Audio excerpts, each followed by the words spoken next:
But you are going to be surprising people today because you probably know more about Pastor Sunday than all these people on the platform. Some of my friends, my church members, They will know. Okay. Okay. Oh, are you going to a Nigerian church? Oh, no. Okay. No, but I only did that for a year when I came here. You couldn't survive more than that. Oh, no, I could not. No way. Yeah, I mean, I don't understand that. How people will leave Nigeria, Africa, and end up going to Nigerian church in Europe or America. And then they begin to have all these problems and begin to complain and begin to cry. All the problem they ran away from in Africa, they come and you need to move to your left, oh. Yes. Yeah. You are sitting down, okay. Just that you move there a little bit. That's okay. Okay. Yes. It's okay now. Yes. Because you are going to be opening a lot of people's eyes to, because everybody know DSA only after I started doing this live broadcast. Right. But you are the oldest out of the people. It's 2003 that I came to your place, oh. 2004. Or was it 4 or 5? 2004. It's 4, eh? Or 5? Yes. 2004. End of 2004. Is it November? Okay, wait. I know you 2004. Then you came, I think, early 2005. I came 2005, eh? Yes. Port Harcourt, either early 2005 or late 2004. I think 2005. Because I think it's late 2004. Because that program was planned for, it was a pastor's conference. Yes. So I think it's late 2004 or early 2005. I can find out right now. Oh, okay. Yeah. Computer, internet has made life easy. Yes, sir. Made everything easy. Yeah. Made everything easy. My business, everything is on my phone and my computer. Do you plan to benefit Africa and Nigeria with your... No, it's 2003. Oh. Is it? In Port Harcourt? Yes. The statistics say November 2003. Yeah. I just know it's end of that year. Whoa. That means I knew you 2002 or 2003. Yeah, 2003. Yes. Maybe middle or beginning of 2002 when I saw you on TBN. On TBN. I was on TBN 2003. Yeah. Wow. That is 15 years ago. Wow. Yes. Wow. 15 years ago. 15 years ago. Yeah, so by God's grace, I'll be able to share with people what it means, what it takes. Before I left Nigeria, I decided I'm not even going to a Nigerian church to start with, because I have that mindset, coming from your teaching and everything. Yes. I have that mindset that I'm going to a land. The reason God is sending me to the land is not because he wants to benefit Africans in that land. Right. It's because he wants to benefit the people in the land. Everybody, yeah. Yeah. So I'm like, and how do I understand America if I don't mix with Americans? You will never. I know about Nigerians already. Yeah. So I needed to know more about them. Okay, we have Adeola here. We have Shifin Nebabe. We have Make Africa Great. I think that should be Dagnet. Make Africa Great. That should be Dagnet. Then let's go to Facebook. Are we on Facebook? Not yet. Okay. Facebook. Okay, we're...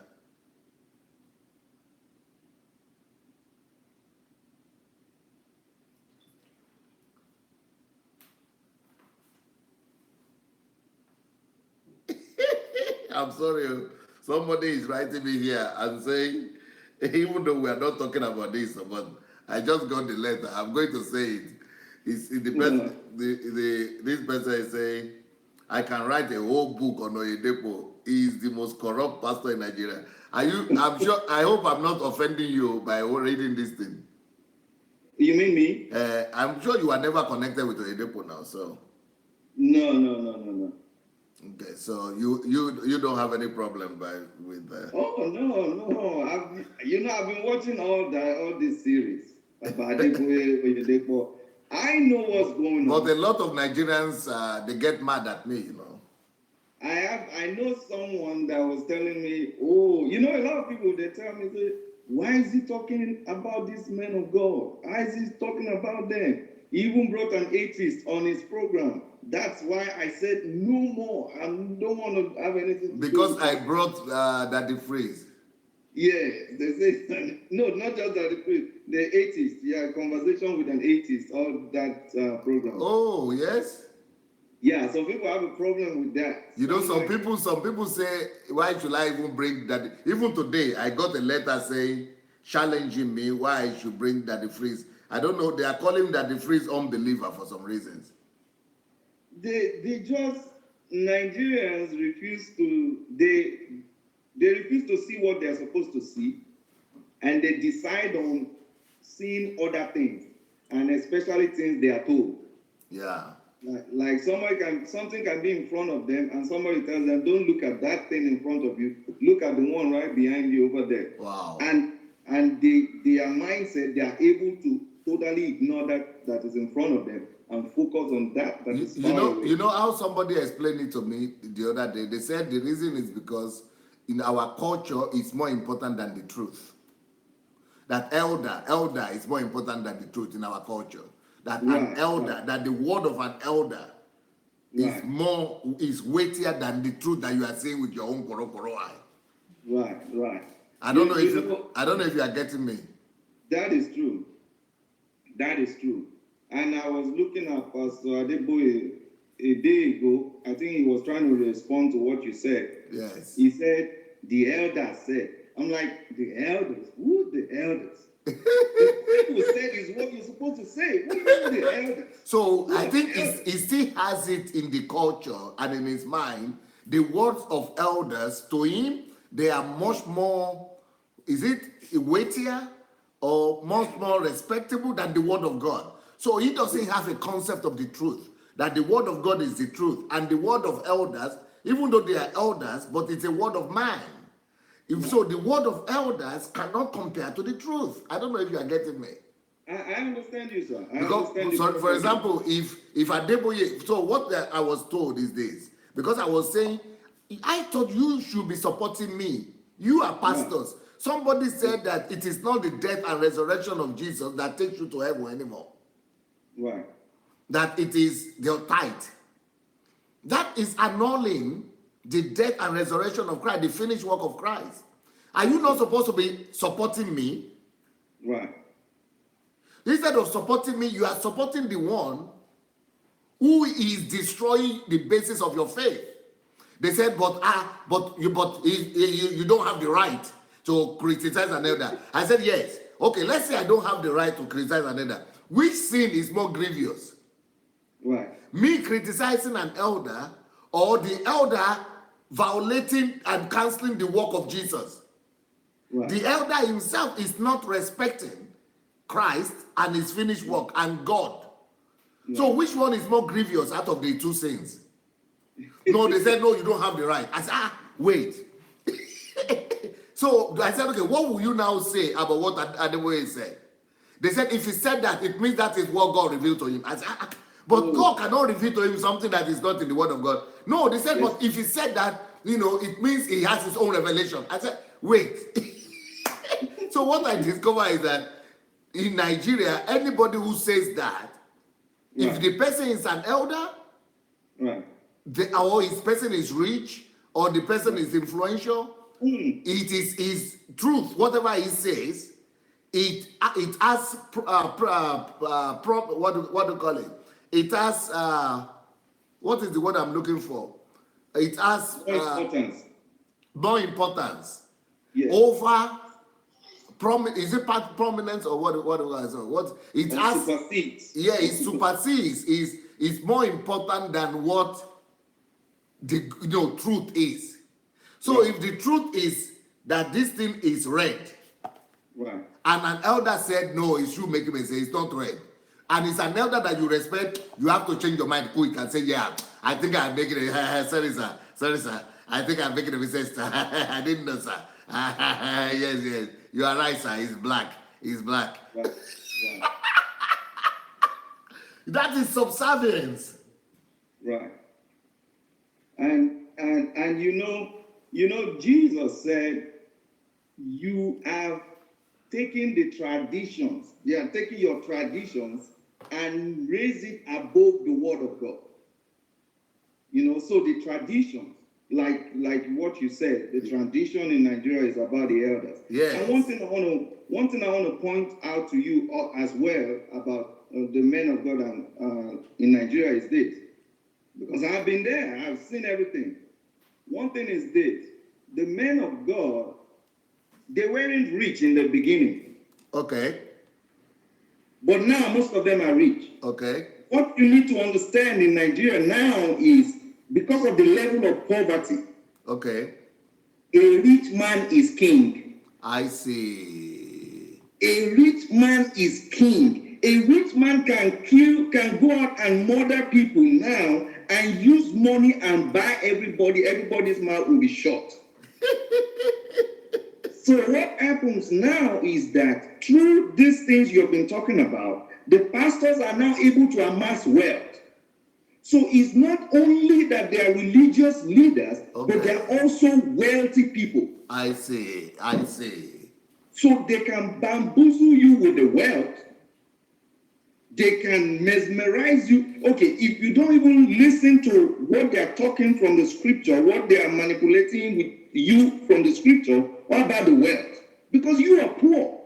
When you see their jeeps, when you see everything going on, when you see display of wealth, you're going to bow, because the poverty is so prevalent that it is unbelievable. So with these things, it makes these people now, they have no choice but to worship. But to worship these people. So this is part of the problems. And like you rightly said, Jesus said, you have exalted your traditions above the word of God. Right. So there are elders, number one. Okay, like what I'm trying to say now, elders in Nigeria, they bow to younger ones that have money. Amazing. They bow to younger people that have money. So once you have that money, then you are also an elder, then you are a religious leader. Oh God, you are packaged in one. You are a total God. You have three qualities. You have wealth, you have the age, then you are also a religious leader.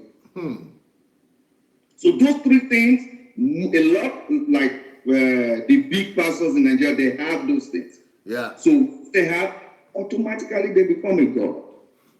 What attracted you to? What did you see? You said the first time you met me was on TBN. Yes. What was I talking about? What is it that caught your attention? Well, two things caught my attention when I first saw you. The suit you were wearing was almost like this color you're wearing now, like a green suit. Green suit? Yeah, so I'm like, wow, this colorful. This man is colorful. Then the next thing is the boldness. So you mean men don't wear green suits? No, not that they don't wear green suit, but it's colorful, Most men love darker colors. It has for the men, it has to be black or gray, right? Black, gray, or brown. No, I think I'm losing. I think he has bad connection now. I think we are losing him. Am I losing him? Okay. Do we need to call him back? Let's go and do that. I think we would need to call Shola back. This guy was in the village in Ogoniland, one of the least developed place in Nigeria. And now he's an inventor in America. He was in a village where people were dying like chicken. And he had a wonderful encounter that, just changed his life altogether. You'll not believe his story. It's an American inventor now. I didn't greet people on YouTube or Facebook. Helen is here. Bankole is here. Sunday is here. Blessing is here. Ben is here. Bisiola is here. Alade Popola is here. Tracy is here. Mabel is here. Vivian Taylor is here. Welcome, everybody. Welcome, welcome, welcome.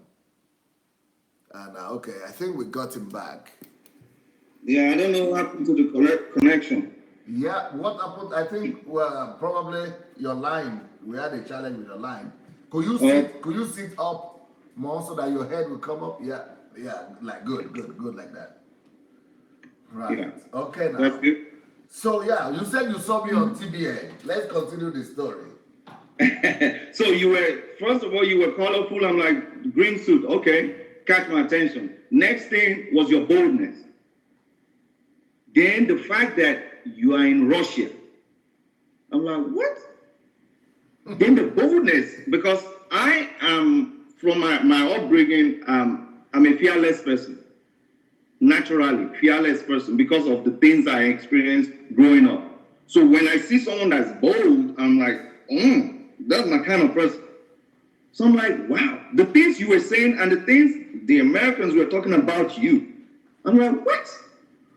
And I love challenges. That was before I went to Ogoniland, you know. I was a new pastor then. I didn't even know my left from my right. You know, it's like I was made a pastor and all that. You know, God called me, I saw everything, but I didn't really know my left from my right. So when I saw the boldness, I'm like, wow, I need to follow this man of God and know what he is about. So I had this friend, he's late now, he's also a pastor. And he I don't know, maybe I told him about you or he told me about you. He now said he's going to invite you to come to Port Harcourt. Is it Ali? Ali? Yes, Prince Ali. Prince Ali. He was your friend, eh? Yeah, he was my friend. Wow. He was my friend before he knew you. You wow. know? Yeah, we were friends. So he just wrote me from nowhere, you know. Right. So he now made the connection. I'm like, oh, he's coming? Well, I'll be there. And that's how it happened. That's how I knew you. Then we came for the program. Are you sure you are having I don't think you have a good transmission over there. Are you sure your internet is great? Because yeah, it is. Mine is showing very well, and yours is not excellent. It's showing. I'm using my home connection that I use for everything. Are you sure? Yes. Let me see. Call quality information. Yeah, it's good here. I can see you. I hope the viewers maybe they can comment to let us know how it is with them. Yeah, what will you say? What would the viewers say? Because I'm thinking that I'm seeing, yes, you are seeing me very well and I'm seeing myself very well, but your quality doesn't. Yes, I see you, but your quality doesn't seem to be as great as it was. Yeah, I don't know. Maybe I should shut my phone down or something. My phone is not using the same connection though. Let me do something right quick. Can I get up for 1 second? Yes, please. Okay. Yeah, that's somebody is saying it. Max, it says his own internet is 70%. It's not 100%. Yes, it's not 100%. It's like 70%. You are right.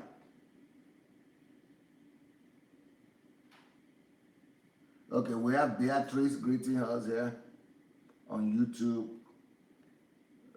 Let me see who are these people greeting us. Okay, we have Ayodeji from Abuja. We have Pan. Yeah, maybe. Sorry? Yeah, I hope you'll be better now. Okay, just sit upright like we are great. Yeah. Yeah, good.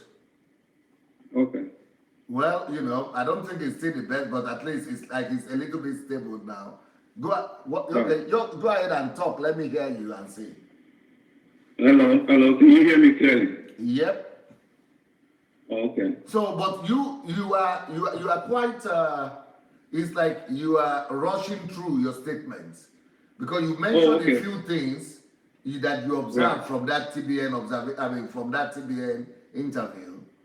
So right, you mentioned the boldness, you mentioned right, the what the Americans were saying, right, you mentioned the colorfulness, but right. you need to make the connection with people. We even though you mentioned those things, but we are not experiencing what you experienced. You are not describing to us your feelings or the words that you heard or what intrigued you or what made those things to stand out for you or what made those things to impress you in particular. We need to be able to break these things down even in more detail so that our people everybody will be blessed that are listening to you. Oh, okay. Well, like I was saying, the boldness was one of the things that sparked my attention, Oh, your and internet is also good now. it's good now. Yeah. Okay, Excellent thank now. God. Excellent Thank now. God. Yeah. Yeah. So the boldness and the color of the suit and the things they were talking about you, and the way you What spoke. were they saying? They were saying you are the pastor of the largest church in Europe. That I think they talked about the soup kitchen you have Yes, there, the yes. Oh, Stefania soup kitchen. since 15 So years ago, you still remember? yes, so people need to understand that what you're doing now, you are telling pastors to give to the poor and all that. Some people will be wondering, oh, what is he doing? What is he himself doing? Can So you they imagine our mentioned church? that, Can you imagine our church having a soup kitchen feeding 2,000 people every day? as of 2,000 2003. as of 2003.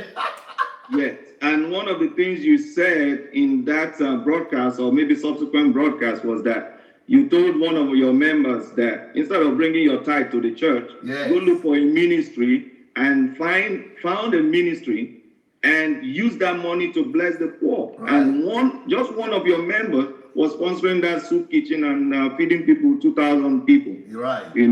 So back then, when I saw all that, when I heard all that, I'm like, this is very interesting. I have to follow this man of God. So when you came to Port Harcourt, then I believe what about the boldness? How did that come across over television? Well, the boldness is unusual. It's unusual. That is, it's especially for an African. You come to America. The boldness is just out of the ordinary. If you understand what I'm trying to say, the boldness is out of the ordinary. The things you were saying, the way you talk about God, then when you pray, the kind of prayer you pray, like you're just right there with Jesus making proclamations. So all those things attracted me, and I'm like, man, this is for real. And at that stage in life, I just became a pastor not too long. So I'm trying to find my way.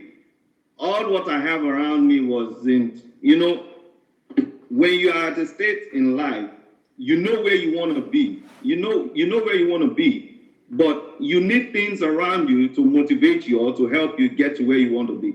But when you look around you, there's nothing that really, that nothing around you can help you. But when you see what can help you, when you know what can help you, when you see it, you know it. You know it.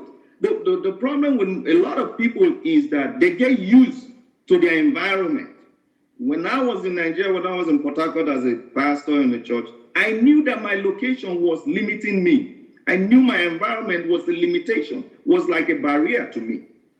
So when I now moved, I was sent to Ogoniland, and I saw that broadcast. I'm like, what is this? So I knew that this is something different. This is something I need to, check out. So when we came for that program, the first thing was that you were preaching. Then you said, the Holy Spirit is stopping me now and is asking me to call out. He wants to minister to some people. Normally, most pastors will say, okay, let them line up. You lay hands on all of them. But what you did was you were just calling the issues. And what happened is that I went with my wife then, and she had this infection in her finger, which happened in Ogoniland right there. So we came to Port Harcourt with that infection. It's gone from a pain in the tip of the finger to the arm. It was spreading and stuff like that. And there was so much pain. So when we got to that event, you just said, there's someone here, the Holy Spirit wants to heal you. There's an infection in your finger. We looked at each other like this. I'm like, okay. And you didn't call her out. You didn't call anybody out. You just mentioned. Okay, now, the way you prayed, I'm like, man, now the Spirit of God, the way you were talking as a son of God at the right hand of the Father, you know, when you said all those things, I'm like, wow, this is different. And guess what happened? 1 second, please. Yep. So what happened was that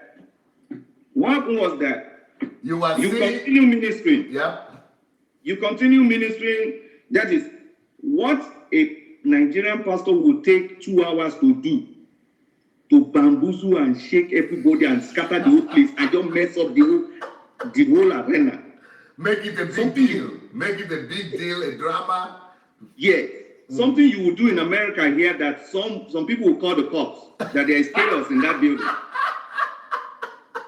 To start with, in America here, there is regulation about how many people can be inside of a building. So if you violate that one, number one, the fire chief is going to come that, okay, there are too many people in this place. A fire can start and, you know, you're breaking regulation, you're breaking laws. Some people are going to sue you for making people fall on the ground and all that craziness. So you did all that in 2 minutes and continued preaching. I was noticing all this thing. I'm like, what is this? What happened after the whole event? We went back to Ogoniland about 5 days later. And I kind of like asked my wife, said, come, I thought you had an infection in your finger before we went to Port Harcourt. Okay, where is the finger? Because they call it Wicklow in Nigeria. When you have Wicklow, even when it heals, you still have a stain on your finger, like black stain. And here it is, it was healed. We couldn't even find which finger it was. We couldn't even find which finger it was. That is genuine miracle, right? That's clean. That's clean. You see, the thing is this. God is so smart. God is so wise. Why will God make people be falling, rolling, all those kind of gymnastics? God is wiser than that. God can do things just like this. So if you are connected to God, you will speak on his behalf and he will do the miracle just easy, you know. So those are the things that happen. And, you know, people watching you now, they feel, oh, you just came on Facebook. By then, there was no Facebook. Maybe, especially maybe in Nigeria, there was no Facebook. When I was in Nigeria, there was no Facebook. No Facebook in the world, yeah. Yes, by that time. So even YouTube, there we were not. I don't know even if YouTube was there. YouTube. No, it was not. It was not. So when after that program, you had some messages on CD. Yeah. This is not even MP3. It's CDs. You have about 200 of them. I started listening to those messages. When I listened to those messages, even after the program, I went back to Ogoniland, which is one of the remotest parts of Nigeria. No, you are going too fast now. What about what happened in the meetings? Because people are talking about me challenging pastors or correcting the things that are happening in Nigerian churches today. And I said, where were you before? Where were you before? Right. And that visit to Port Harcourt was my first visit to Nigeria. But did you see any tendencies of this kind of message that I'm preaching now, correcting the things that were being done wrong? Did you notice anything like that, or you just saw the miracles? Okay, I'm going to talk about that right now. But for your viewers, people watching us now, let me say this quickly. Look at Nigeria. You put up the poverty clock the other time.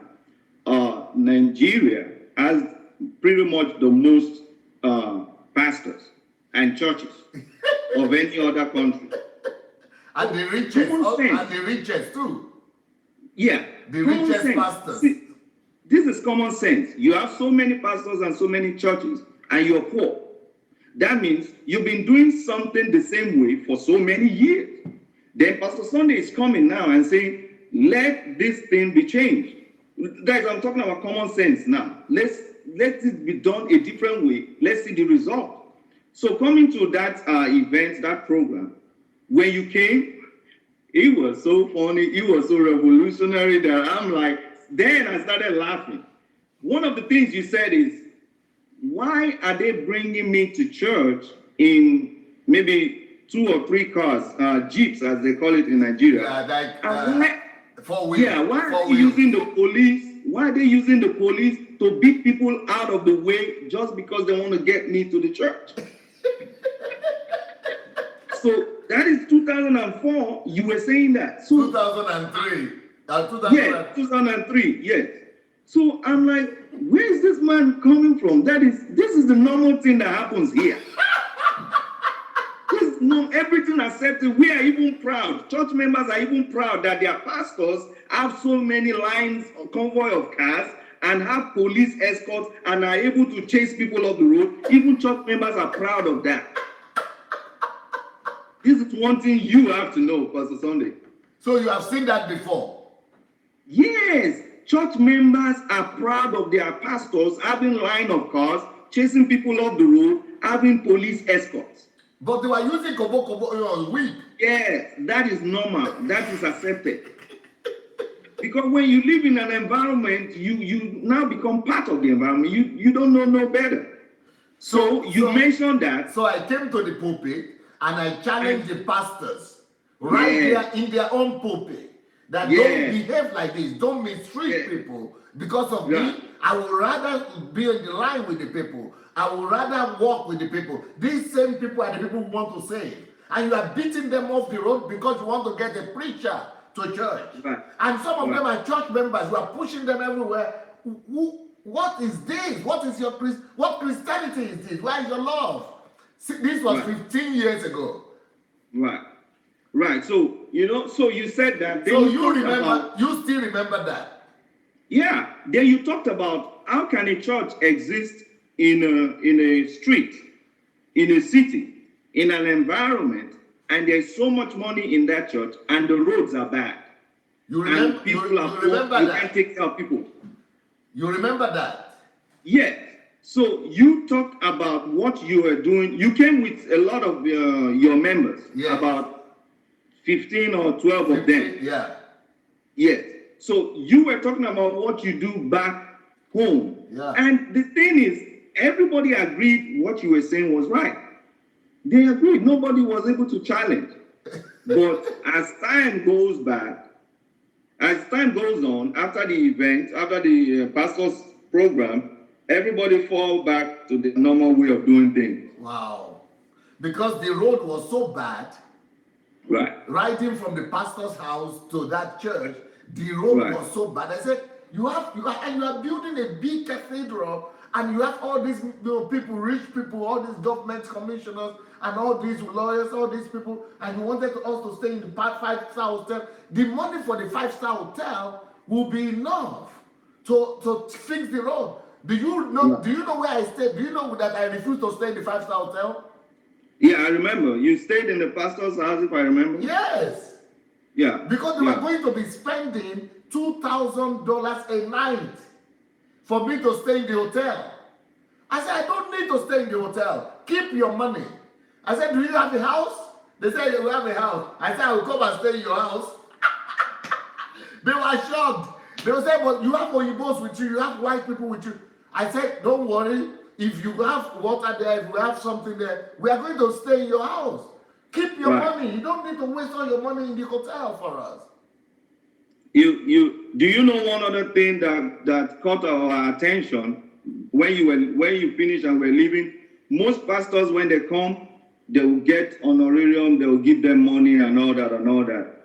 One of the drivers of these pastors told me that, do you know that Pastor Sunday, when he was leaving, he was putting his hand in his pocket and giving us money. He was giving people money.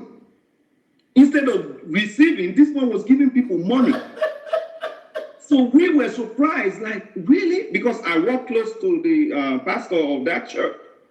So these are the things that were so different in the meeting. It was so different. Then coming out of the meeting, I started to listen to your messages.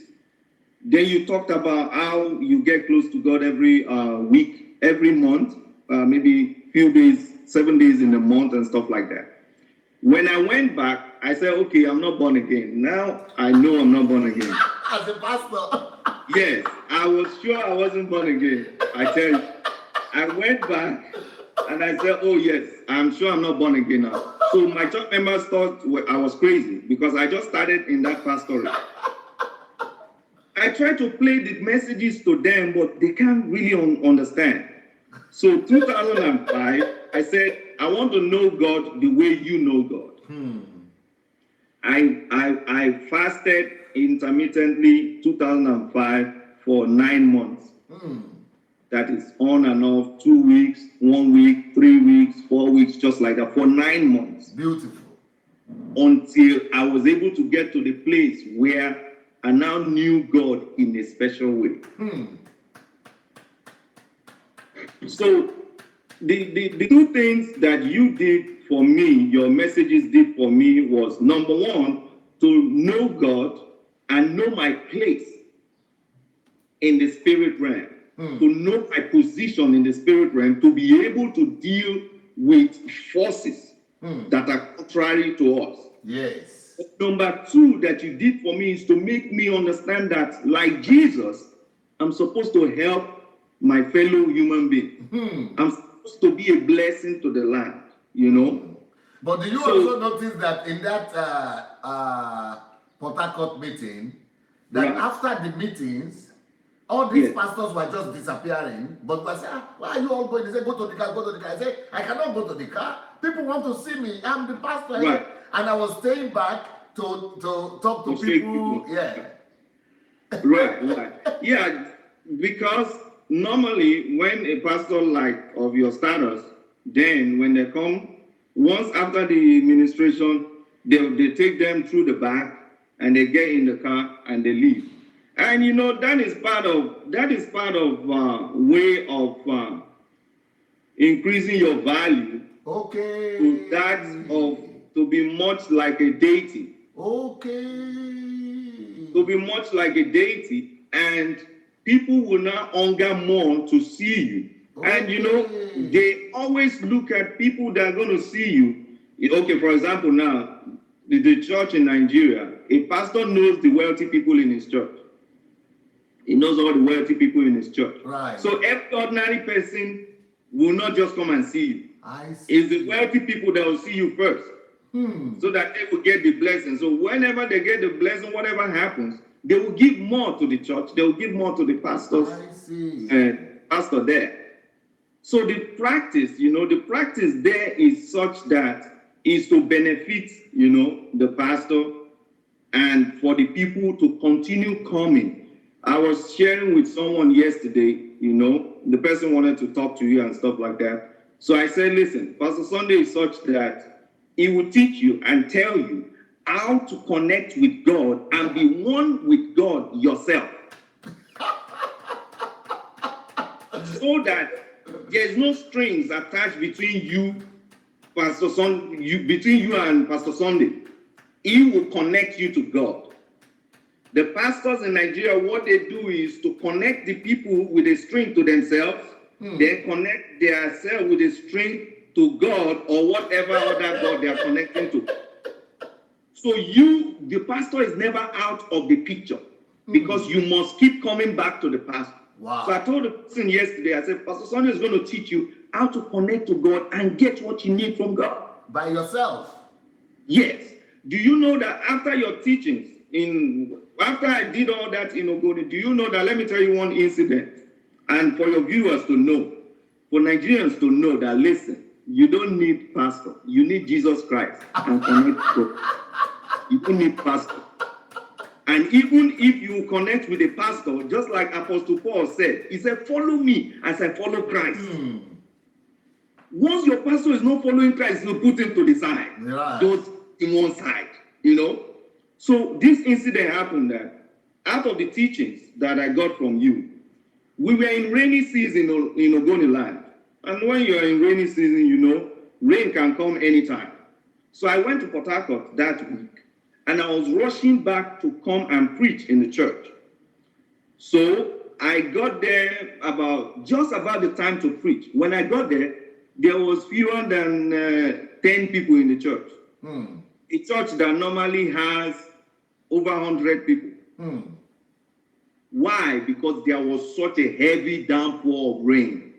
There was so much rain. So nobody came to church, only about 10 people or less than 10. Right. You know what I did? Based on the teaching and my stand in the spirit with God, based on your teaching, I announced on the pulpit, I said, this is the last time the rain will stop service in this church. Yes. So people in the church thought I was crazy. One or two of them may be watching us now. That was the last time rain stopped our service in that church. Amazing. Because, in Africa, we don't have good roads and all that. So we need fair weather for a lot of things. Right. Do you know, after then, I now even told my assistants, and I teach them how to pray and control the rain. The Bible said the earth waited for the manifestation of the sons of God. Right. The earth is waiting for the manifestations of the sons of God. It means the earth will listen to the sons of God when they manifest. So I told my assistant, I said, listen, this rain weather, you can control it. Right. All those athletes, is that not what they do? Are you not higher than them? Right. So sometimes we would control the weather. We will speak to the weather before the Sunday service. Then on Tuesday following the Sunday, my members I will now sometimes complain, like, why is so much sun? Why is there so much sun in the town? They'll say, remember you said the rain should not fall.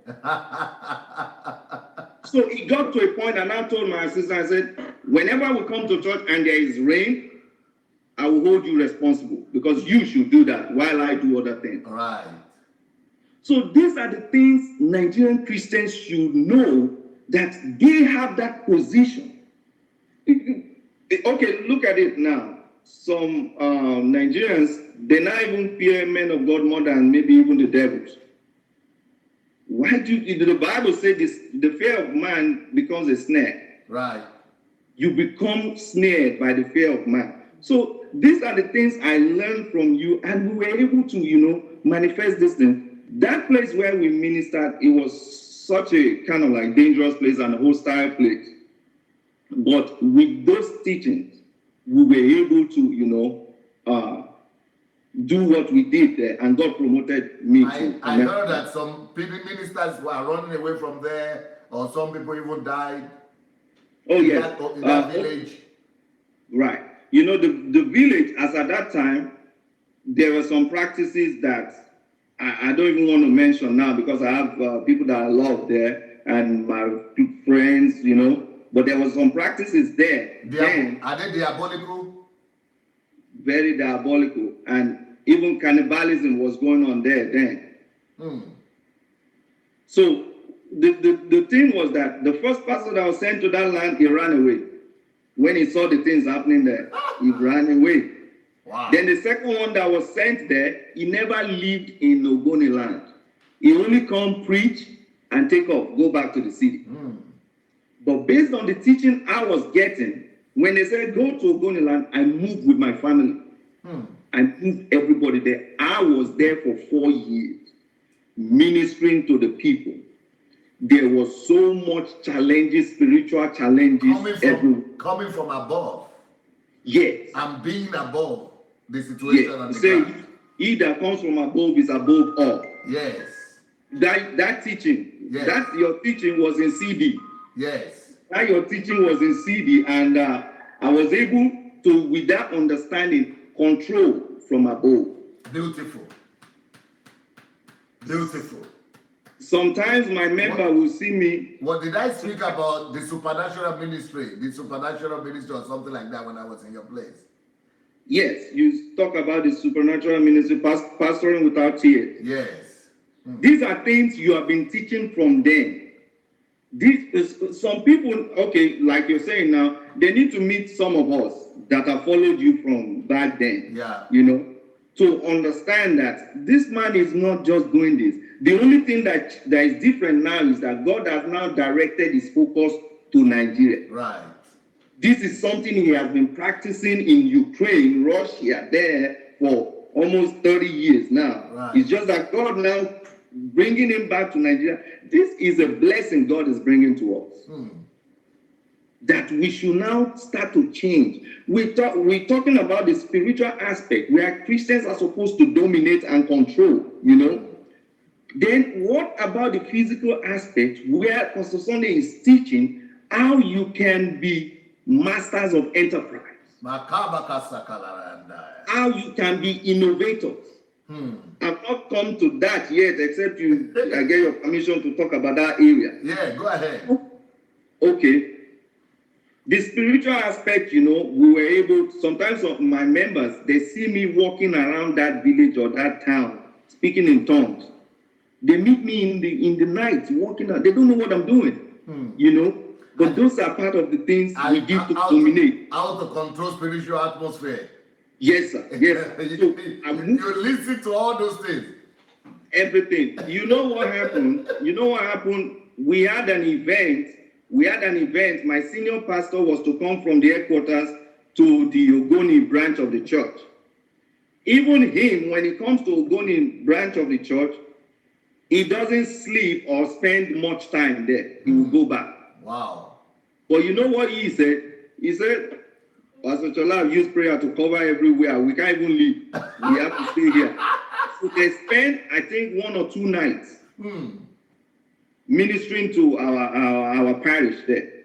We had all kinds of, you know, diabolical people there, but God gave us grace.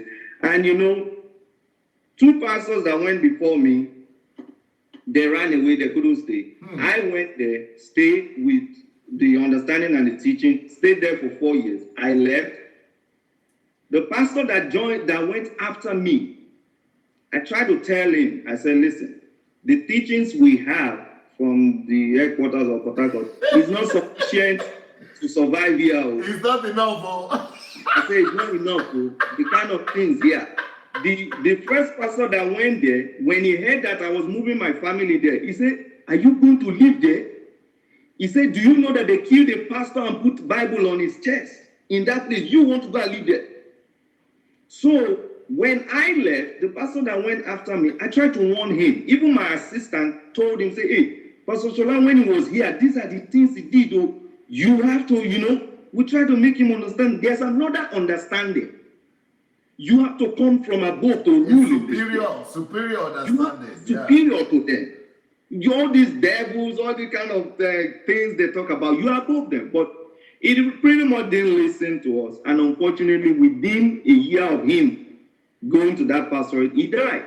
Ooh. He died. He perished. Yes. That's how serious it is for us to know our place in the spirit. Because what they are teaching people in Nigeria, in Nigerian churches, is that you have to fight with Satan. Yes. Spiritual warfare, yes. You have to fight. Instead of them teaching Christians about their place and about the authority, how to dwell in the right hand of the Father, and how to come from above, and how to rule from the spirit realm. They are not teaching those things in Nigeria at all. Right. Okay, look at... For example, somebody wrote me yesterday and was saying, you know, he didn't even write, he called me from, he's a pastor, and this guy has been a pastor for the last almost 30 years. So, I mean, he's been a Christian, So, and he wrote me and said, Pastor, he called me actually, he said, Pastor, in Nigeria, nobody, no human being will hear that Pastor Adeboye is taking prayer and fasting for 40 days against him, and not go and panic and not go and beg. In fact, every week, you know, I get at least 5 letters of people writing to me, please go and beg, please go and apologize, please Pastor, they go and beg, go and beg. They give me the names of people to go and beg and apologize, and I'm just laughing. I said, I'm not just going to beg you, human being, I'm even not begging God, talk less of begging human being. It's an insult for me to even beg God. And what I say beg is that I'm not even praying to God to come and defend me. I'm not even begging God to come and protect me. It's an insult for me to go and even ask God, talk less of begging. I'm not even asking God. I'm not even praying about this thing. I'm not even praying about it. Because but they don't know that in Africa. They have not taught that to the African person. To the African person and the African people, they tell them that now somebody wants to kill you, you have to go and fight. They don't know it is a positional thing. Right. And they have not been taught. So that is the problem. That's why they will kill you. That's why you will die cheaply. You will die cheap death like that if you don't know what you are, so how Christianity is supposed to function. Right. I need you to come up again, though. I need you to come up. You have. Oh, okay. Bring Sorry. your phone, yeah. Oh, yeah, sorry. Good. So, like what you're saying, you know, Christians don't understand that. Okay, for example, Christians get spiritual when there's trouble. They want to go and fight and all that. But what you taught was that have a relationship with God. I was talking with somebody yesterday. I said, listen, the people that offend you, love them. Just love them. That's what you have been talking. Just love them. I said, when you talk about witches, wizards, Shango, all kind of things, those are nothing. Those are nothing. I told this lady, I said, listen, you are going to get to God to the position of Jesus Christ in God. There's a song that says, that I used to sing when I'm about to press. The song is in the book of Psalms. It said, great is the Lord and greatly to be praised in the city of our God, in the mountain of his holiness. Beautiful for situation is mountain of our God in the northern, you know, God is in the mountain of our God, you know. So when you get to that point, you will be like Moses when he came down to the children of Israel after being with God, they could not look at his face. You see those things you call trouble. You see those things you call problem. You see those enemies that you have. You are loving them, but when you appear, everybody disappear. Everybody running away. You don't need to pray against them. Your prayer should be how to be in his presence. From his presence, when you come, remember in the synoptic gospel, Matthew, Mark, Luke, and John, the Bible will say Jesus went to the mountaintop early in the morning. He went and did his business with the Father there. When he comes down, it's just expression of the things that happen there. The healings, all kind of. This is what believers are supposed to do, not the forte of pastors. Is not the work of. He said, "These signs shall follow you." You don't need to fight. You don't need to fight for it, or do no, you don't need to fight, or do what warfare for it. Yeah. Then this is another aspect I want to talk about, going to the physical aspect of this. Yes. You know, you taught us and talked about how to do things to benefit. In Nigeria, when I was in Nigeria, this is my experience. Growing up, I have an innovative mind. Then I was ordained a pastor. Then I was relegated to be inside the church, right? I'm speaking to Nigerians now and pastors in Nigeria. Listen now, I'm speaking to you guys now. You are ordained, you are a pastor, you are in a church. The general overseer is there doing his own thing. You don't even preach on Sundays, you don't preach on midweek. You are there, what do? You run errands. You run errands. They'll put this one in charge of communication, put this one in charge of small errands. Go and run this errand, go and buy this, go and buy that, running you all over the place. No purpose. Whatever you came with, you are forgotten. You're not just in the church running errands. Then what will you be doing as associate pastors? You'll be chasing members to know the ones that will give you money. You want to go and pray for them in their house so that they will give you money. That was what I was doing because I did not know better. With my innovative mind, when I went to Ogoniland, I knew I have innovative mind. They had this library in Ogoniland. I went in that library and I started to search for books of inventors. I started to read about inventors because I know the kind of mind I had.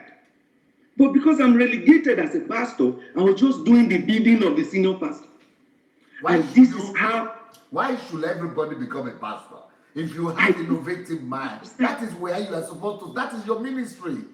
Yeah. So what business do you have in becoming a pastor? Instead of them releasing you into your own field of influence, into your own land of promise. And that's how they kill productivity in Nigeria. Because the people that are supposed to be business managers, they're supposed to find their industries, they have different skills and different kind of things, they put them inside the church to be running errands. Okay, like the big pastors of Nigeria now, they are the only ones that preach everywhere. You, what do? You only run errands. Yeah, You're what I supposed to heard be. is that if you are a pastor in a ministry in Africa, you only need to put the video or the tape of your senior pastor every Sunday. And every Yes, that's what most of them do. so who are you a pastor? Why are you a pastor? What is a pastor?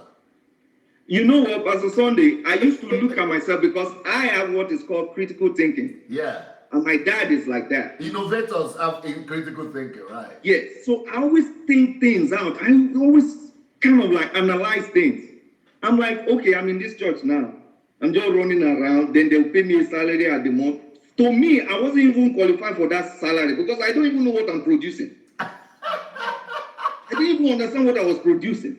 So when I started reading, I went to Ogoniland, I started reading with all your teaching and how we can benefit the community where we do.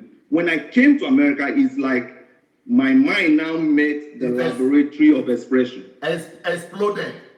Everything Yes, opened up. He exploded. I'm not talking about all the other things we have done, but the company we have now, the company that we established, Ambient Incorporated, we started in 2016. There's none like our company in America. There's none like that. Our business model is revolutionary. Is it innovative company? Yes. No. It's when you talk like we know Uber, right? We know Lyft, Uber. Yes. The taxi. Ours is the Uber of the EMS industry. That is, we connect players in the emergency medical services. We connect them together to take people from hospitals to their homes, from their homes to hospitals. We do it like Uber, but there's a lot of details on our operations that can be got from our website. We're a small company. We started in 2016. We launched our product in 2017, and we have paying customers already that pay online subscription. We have professionals on our network. Yeah, but that's the latest thing you are doing now. But I'm sure I know that you had a lot of inventions, a lot of areas that before even then. Yeah, I just fast forwarded. Let me go back to when I first came to America. When I came to America, when I got to America, people will ask me, have you started a church? No. Have you started a church? No. Because they expect you that as a pastor, you get to America, you should start a church. And actually, that was my mindset. I tried to start a church. It wouldn't work. Then God told me to go to the prisons to start ministering to prisoners. The prisoners that have spent maybe 10 years in the prison, they are about to now be released in the society. We now go there and start to teach them through Christian doctrines to rehabilitate them so that they can be accepted into the society. Their reintroduction back into the society will be seamless. Yeah. So that's what I did for 3 years. God asked me to do that. But within that time, my innovative mind has now found expression in America because America is a land of dreams. But you have to wake up. Another thing is that you have to wake up from that dream to walk it out. My first invention in 2012 is about cars. There are some things you see on some new modern cars now that they're using. It's kind of like related to that. So I filed for my patent in 2012, patent for my invention in 2012 with the United States Patent and Trademark Office. I funded that filing with almost $10,000 until I realized the person representing me wasn't doing his work. And because I'm a prolific inventor, I decided to keep it on hold, just abandon it there because I have other things. So God started to fine-tune my mind to other inventions, which I, put them together, and they are now in written form. Then I tried to start other businesses. When I started, one of the things our people don't know is that you have to be unique. You don't have to do what everybody is doing. When I got here, I was trying to do what everybody was doing. I started business in auction business, buying cars and selling them at the auction. But my mind is telling me that that's not who you are. So I tried to start about 4 different kind of businesses until God started to, there are some business ideas and some inventions that's going to cost a lot of money for me to do. I couldn't have the funds to do them. God will give me another idea that is of less amount to start. I couldn't do that. God was so merciful until he gave me this idea for AmbuNet. With AmbuNet, I was able to bootstrap it, that is to fund it, and I funded it. So you teaching me, made me understand that, number one, don't think about yourself anymore. Forget about yourself. But it is the opposite. Those pastors are teaching people in Africa. Right. It's all about yourself. Yeah, forget about yourself. When in Africa, in an African church, it's like a raffle draw. It's like raffle draw going on in those churches. Raffle draw or lottery. Raffle draw and lottery make you so selfish because you are thinking of yourself of hitting it big. So they say, you are going to get this miracle, bring this amount of money. Each person want to get the miracle for themselves. So they will bring the money to the pastor. The pastor also has his own game. His own game is like a raffle draw. You know, in a raffle draw or lottery, everybody plays. Everybody bring money. Then one person win. It's the pastor that wins every time. It's like lottery. It's the pastor that wins every time. Everybody bring money. They play it all over the world. Everybody bring money, hoping for any one of them to win because of their selfishness and greed, which they have been trained by the pastors. When they bring the money, who wins? You think it's one of you that will win? No, it's the man that set up the scheme. So 99% of pastors in Nigeria, this is what they do. Only a few. 99%, this is what they do. You know? So I was able to now understand through your teachings that we need to think about the next person. Forget about yourself. The company I founded now, we have over 150 professionals. Wow. Over 150 professionals that are getting jobs. Some are getting jobs daily. Some are getting jobs full-time employment. Some are getting short calls. And none of them is paying. Wow. So we are becoming a blessing to them, number one. The companies on our network, those are the ones that are paying. They are our paid subscribers now. And, we hope to expand. But this came out of the teaching and understanding that if you are a member of the yourself, think for what can I do, create for others. Yes. Okay, now you talk of Steve Jobs, Bill Gates, and all that. Check this out. Brother Oyedepo, Brother Adeboye, Brother Kumuyi, and all that. I purposely mentioned Brother Adeboye, Brother Oyedepo, and Brother Kumuyi. Nigerians will go crazy as I said that now. They will just go crazy. They don't go crazy. Because I call them brother. But look at the Bible. Apostle Paul called all these big apostles brothers. So the Bible said in the book of John, he said, for them that believe, he gave them power to become the sons of God. He didn't give them power to become bishops of God. Or He didn't give them power to become GO or apostle. You are all brothers. What you, Pastor Sonia, is trying to make Nigerians understand is that Nigerians want the shock factor. Nigerians are so, how do I put it now? Their sensibilities are so dead that they need the shock factor to wake them up. Beautiful. That is beautiful. Their you are so smart. And people don't understand. People say I insult. Some people say, why are you using that language? Why are you talking so? They don't understand. They don't understand that I'm using shock factor. Yes. I'm intentionally using charlatans, hooligans, thieves, so that they will come and say, I'm destroying their image, the deity image that they have created for those people up there. Right. And when I bring with the shock something, first of all, they will be angry. They will be angry, but later they will say, he's not even saying they are pastors, so he's not even saying they are GOs, or they are just making mistake. He's saying they are Satan, or they are agents of Satan. They are not serving God. They are, is it that bad? That is the shock factor. That is what. Right. So you see, in Nigeria, in Nigeria, the ability to discern right and wrong has been so diminished.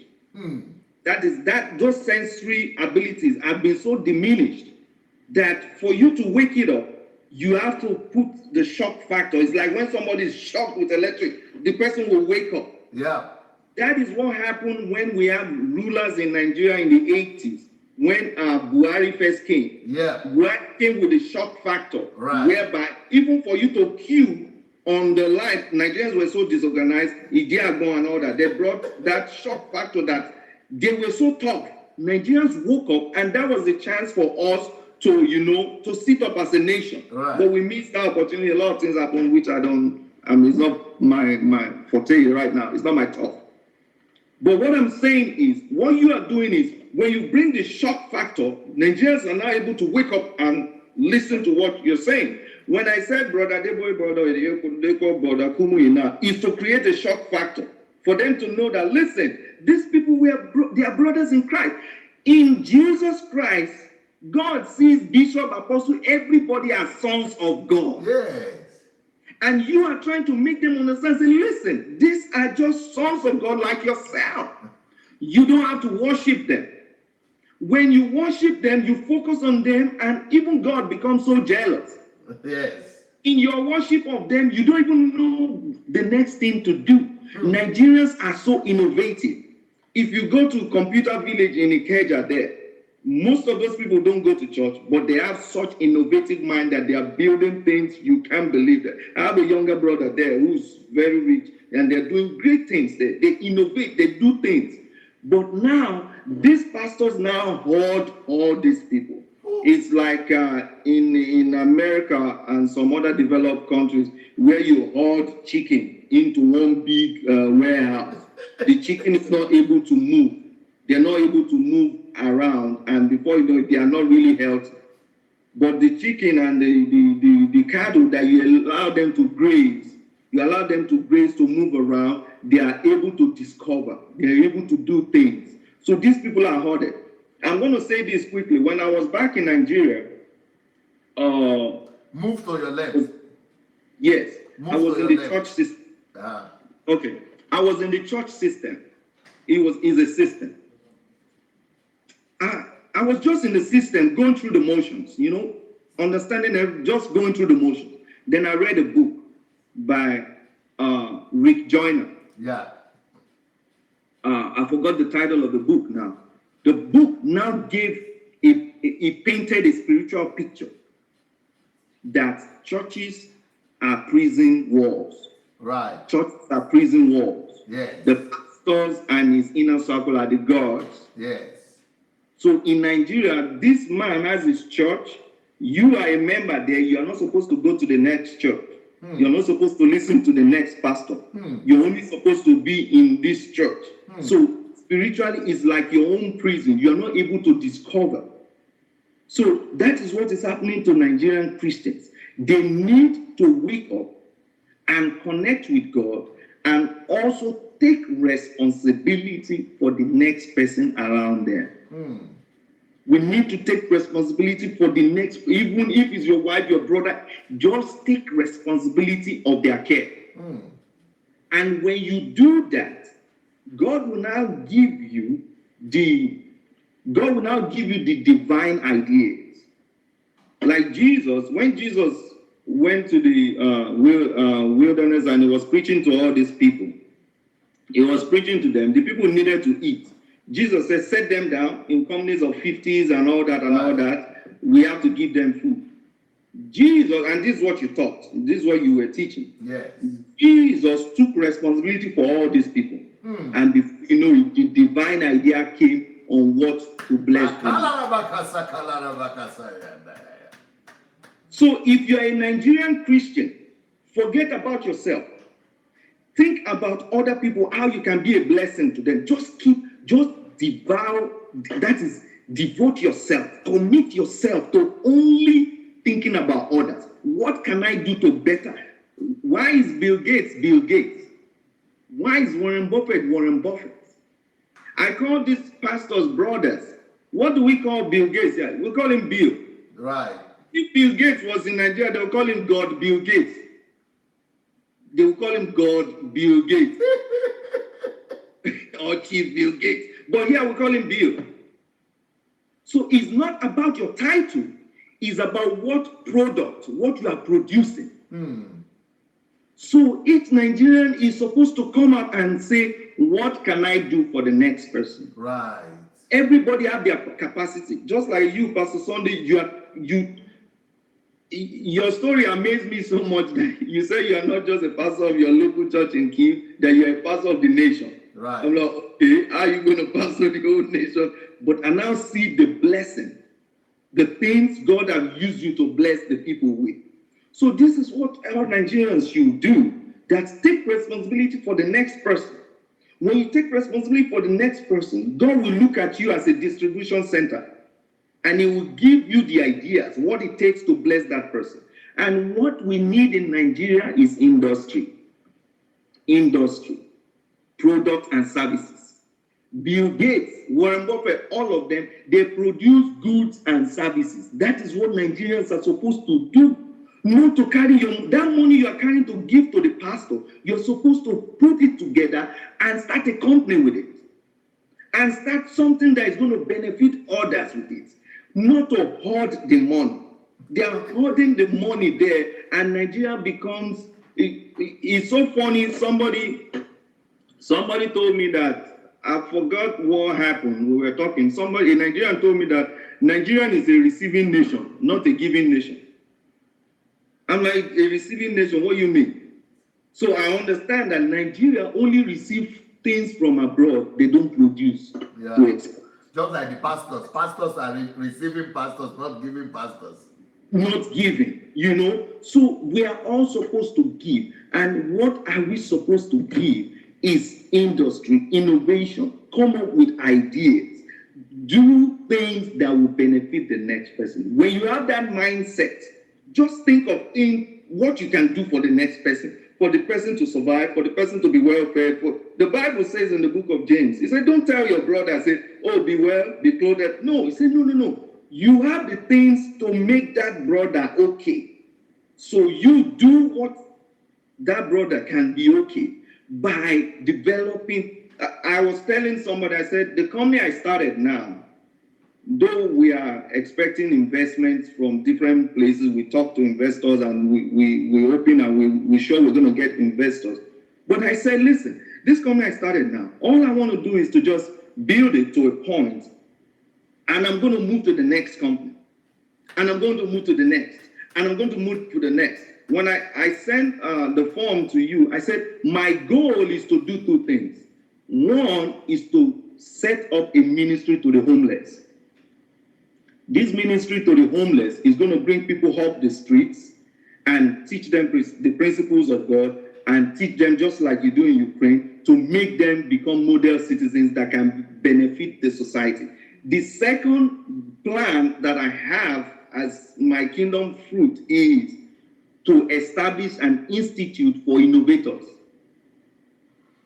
Nigerians are so rugged, they have that mind to create things, to do things, but the religious and the cultural teaching has really totally confused them.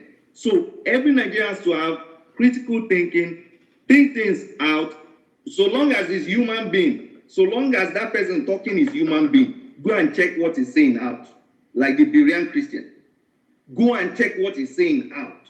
Then you also go out and develop. For example, when I was in Nigerian churches, most Nigerian Christians, when they have finished school, they are first degree holders, let's say in mechanical engineering.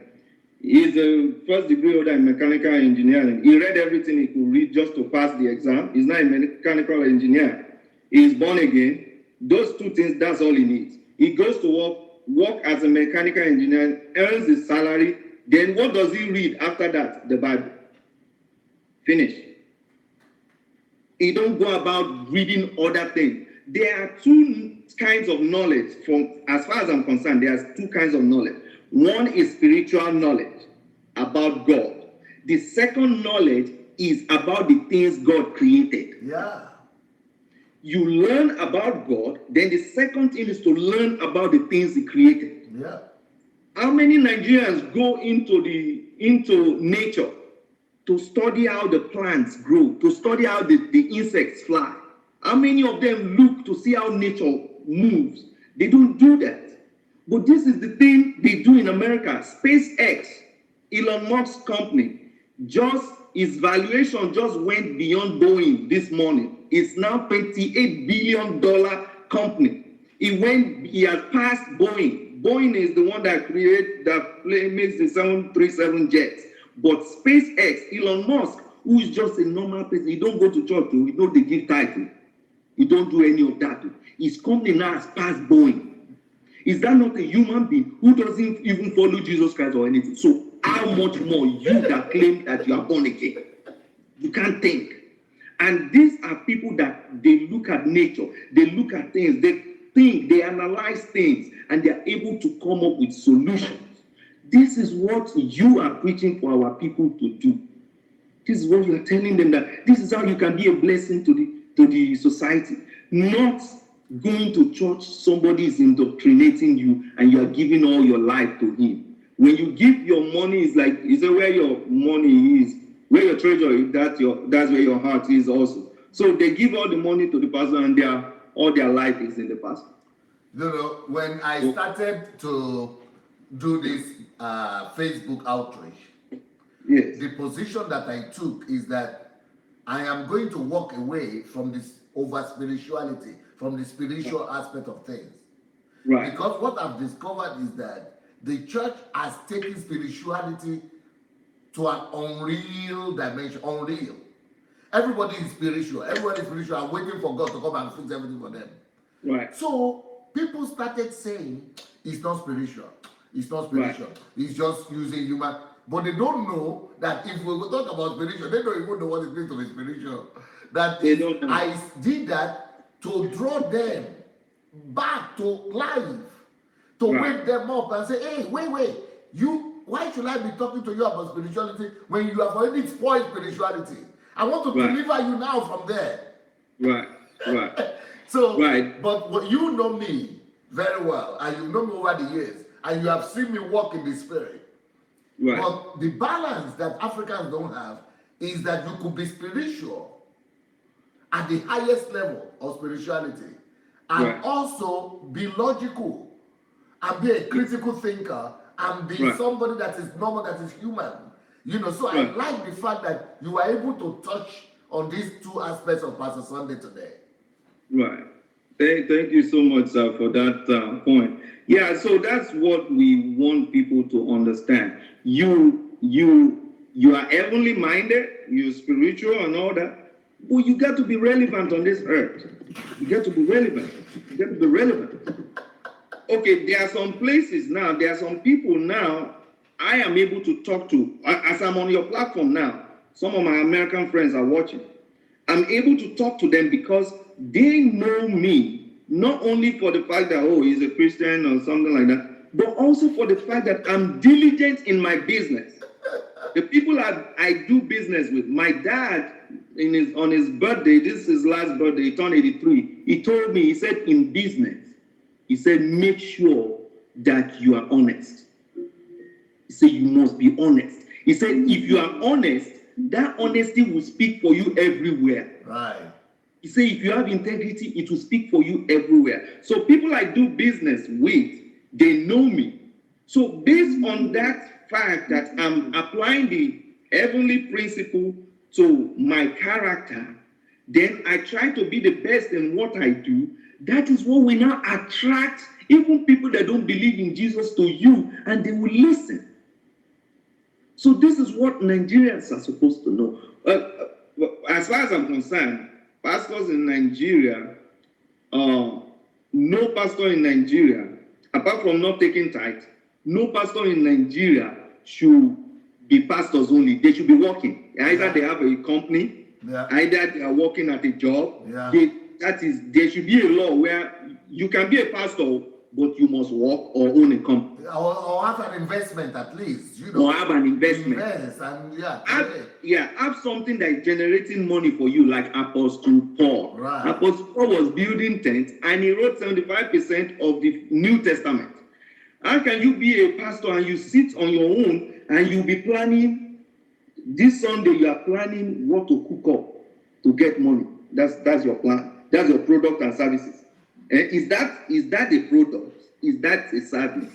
It's not. The people in Japan, they don't know God, but they're always thinking of what to produce that the world will consume. And either we like it or not, we buy things from them. So if you are Christians, for that wealth to be transferred to you, you were explaining the meaning of wealth transfer. He said the wealth cannot be transferred until you have ingenuity. You bring out goods or services. That's when the wealth will be transferred to you. It's not going to be transferred to you at the pulpit. God is not stupid. God is not stupid. He's the one that put together the law of hard work and diligence. He's the one that put the laws down. So if you think your pastor will speak on the altar and say you're going to be blessed this week, you're going to get $1,000. Come to America and get that $1,000. Let me see you. Without working. Show me, without working. Come on. They will kick you out of your house first. You will be on the street.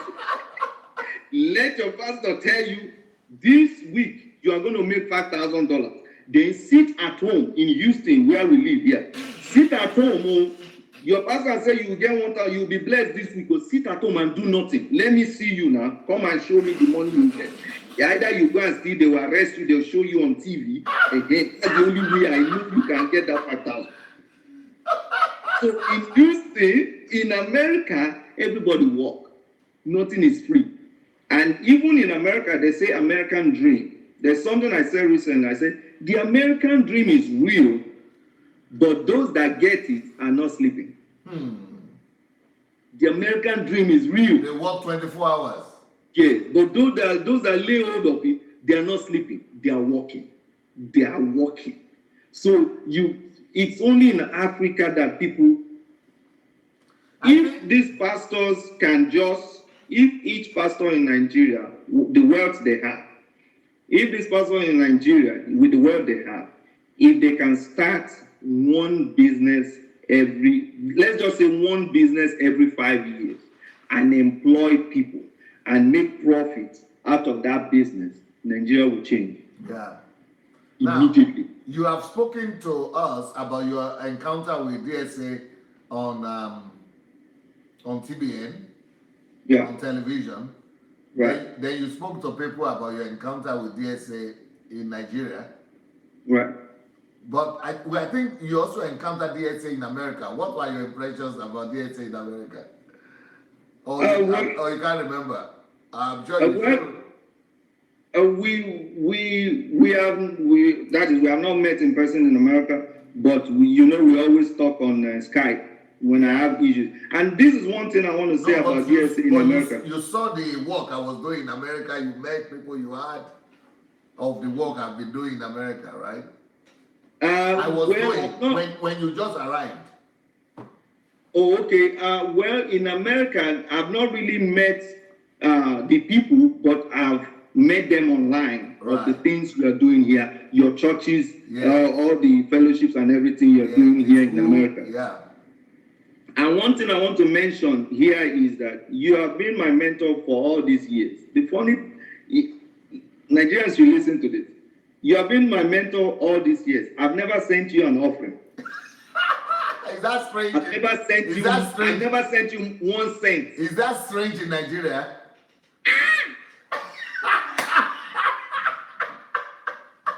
What are you talking about? When I was coming to America, the pastor they asked for to come and pray with me. Even in the prayer, he said, "Go and bring the dollars." Even in the prayer, he said, "Go and bring the dollars." No. I've not left Nigeria. They say you just pray farewell prayer for me. He said, "God bless you. Go America and bring the dollars." So in that prayer, I'm still thinking that I go and bring the dollar. Is that what I'm going to do in America? You have been my mentor all these years. I've not sent you a cent, a dollar, any day, but I've gotten from you Unbelievable. So this is something Nigerians need to understand. This is something Nigerians need to understand. You have blessed me. Anytime I call you on Skype or email, you respond. And another thing is that because of the teachings you have given, you have taught, I don't come to you to pray for me anytime. Because you have showed me what to do already. But Nigerian pastors create that dependence. They create dependence in every follower they meet. But you have given me more than dollars, though, more than money. And I will tell you what you have given me. Oh, really? I don't think I'm giving you anything. You have given me. What you have given me is your story. Yeah. Is your story. Okay. The way you have used the truth you got from me. Right. The way you went to work on it. Right. And the way you are actually not just learning and ever learning and never doing anything, but you actually went to work with it and producing fruit with it. And the fruit of your life, the testimony of your life, that to me is more than the money. Wow. Wow. You guess what? Before we went on this broadcast, a company in America called me. They went on LinkedIn and checked my company profile. They checked what we are doing. Then they sent me an email that they want to talk to me. This company that called me, a big staff in the company trying to know what we're doing. This company, their revenue as of last year was $3 billion. Ooh. Was $3 billion. For a staff of a company that their revenue is $3 billion, to now see somebody doing something and call that person and say, we want to talk to you, we want to know what you're doing, it means you are doing something. Yeah. It means you are doing something. So that is what you are saying. That's what you are teaching us. Some of them feel like, oh, you're looking for money to make money to make. No. You have books on Amazon, just like every other person should, write books. Yeah. That came out of your innovative and creative mind. Right. You have raised over how many millionaires? Over 200 millionaires, yeah. Over 200 millionaires. So Nigerians should think of that now. They should think of that. That this man is coming to Nigeria. In Ukraine, he has raised 200 millionaires. So he's coming to Nigeria. So let him come and make me a millionaire through what he knows. Right. Not to start to attack you. You have not even taken a flight. You have not even planned. You have not even planned flight tickets. They are shouting now. What if when you land? What if when you land there? So the pastors in Nigeria need a rethink. They need a rethink. They need to think of something new to benefit the country. They need to think of Nigeria itself. Because Nigerians go all over the place and the name is not too good. When I wrote this book, I told you must read this book. Yeah, I read it. That I wrote it for people like you because I know you will value it because you are a thinking person, an innovative mind. What will you say about this book, raising the next generation of Steve Jobs and Bill Gates? This book teaches how to become like these people. It makes every reader understand that these two names here, they are names of normal human being like everybody. So in this book, what made these people who they are, you can learn it from this book. One of the highlights of this book, I think, is the alone time. The alone time. A time that you come into yourself. Forget about phone. Forget about all these things. Look for a quiet place and just relax and start to think. That's one of the highlights of the book. But inside this book, it makes the reader understand that what these people did, you can do it. Pastor Sunday has done it. He has put it in this book, how you can create something out of nothing. And Nigeria is a very good environment for this book because there's so much lack. What is lack? They say necessity is the mother of invention. So because of the lack in Nigeria, there's need there. People in Nigeria should read this book so that they will not have that mind on how to create things and become people like those men. This is another book that I call The Creative and Innovative Power of a Genius. Right. I'm sure you have read it. You are reading everything that is creative. Yeah, you know that. That's the way I am. What will you say about this one? Yeah, the creative and innovative power of a genius. That is the creative and innovative power of a genius. That phrase, that sentence is power on its own. That sentence is power on its own. That is to say, a genius has a creative and innovative power. So Nigerian Christians, Nigerians, not just Christians, all Nigerians, listen now. You are a genius of a sort. This book will tell you the creative power you have and the innovative power you have, and how to bring it out, how to draw it out. Yep. If I remember clearly, there was a man in that book that is a chief now created a whole like an industry building other motorcycles or something like that. Yes. But he was a reject. He was a reject in his father's house, and it was his sister or his uncle that now told him that you need to create is it beds or something like that. At the end of the day, he came back to that place where he was rejected and was celebrated, and because he started supporting them. Yes, he started supporting them. There are some people in this book that I read about that I quickly go on Wikipedia to find out. So, these are Nigerians? What? So every Nigerian needs to read this book because of the necessity in the land. There is these two kind of powers inside of you. You go to church, you pray. There's some power lying dormant inside of you. You don't know.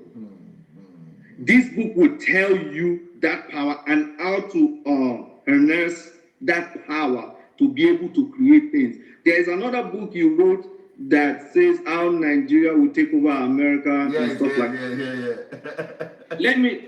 We have a lot of Nigerians listening to us today. Let me say a little thing about Nigerians.